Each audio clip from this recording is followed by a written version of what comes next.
5वां अध्याय। श्री सूत जी बोले, श्रेष्ठ मुनियों, अब इसके बाद मैं दूसरी कथा कहूंगा, आप लोग सुने। अपनी प्रजा का पालन करने में तत्पर तुंगध्वज नामक एक राजा था। उसने सत्यदेव के प्रसाद का परित्याग करके दुख प्राप्त किया। एक बार वह वन में जाकर और वहां बहुत से पशुओं को मारकर वटवृक्ष के नीचे आया। वहां उसने देखा कि गोपगण बंधु बांधवों के साथ संतुष्ट होकर भक्तिपूर्वक भगवान सत्यदेव की पूजा कर रहे हैं। राजा यह देखकर भी अहंकारवश न तो वहां गया और न ही उसने भगवान सत्यनारायण को प्रणाम ही किया। पूजन के बाद सभी गोपगण भगवान का प्रसाद राजा के समीप रखकर वहां से लौट आए और इच्छानुसार उन सभी ने भगवान का प्रसाद ग्रहण किया। इधर राजा को प्रसाद का परित्याग करने से बहुत दुख प्राप्त हुआ। उसका संपूर्ण धन धान्य एवं सभी 100 पुत्र नष्ट हो गए। राजा ने मन में यह निश्चय किया कि अवश्य ही भगवान सत्यनारायण ने हमारा नाश कर दिया है, इसलिए मुझे वहां जाना चाहिए जहां श्री सत्यनारायण का पूजन हो रहा था।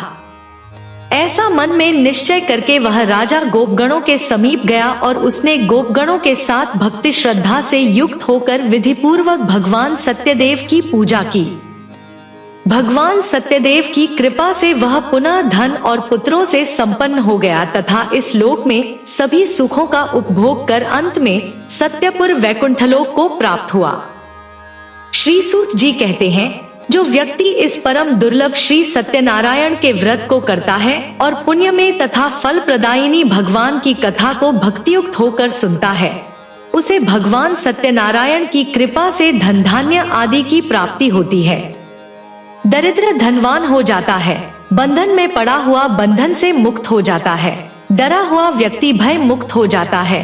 यह सत्य बात है, इसमें संशय नहीं।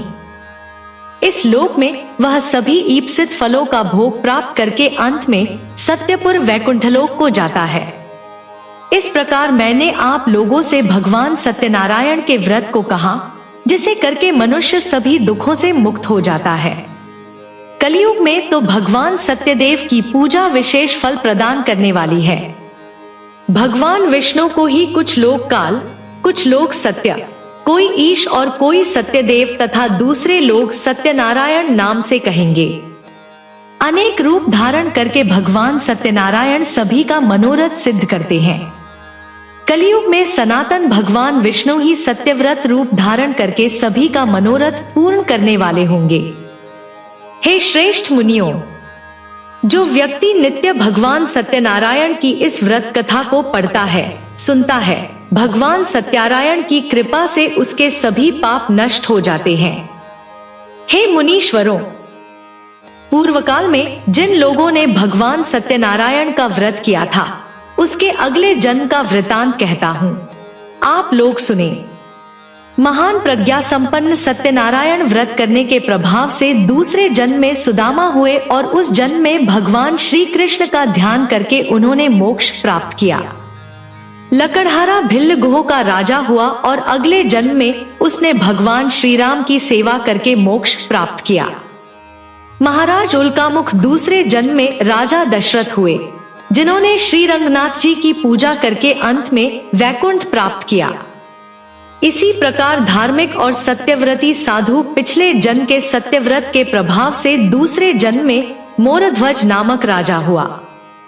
उसने आरे से चीरकर अपने पुत्र की आधी देह भगवान विष्णु को अर्पित करके मोक्ष प्राप्त किया।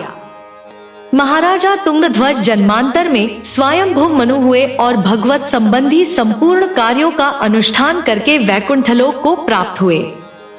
जो गोपगण थे, वे सब जन्मांतर में व्रजमंडल में निवास करने वाले गोप हुए और सभी राक्षसों का संहार करके उन्होंने भी भगवान का शाश्वत धाम गोलोक प्राप्त किया।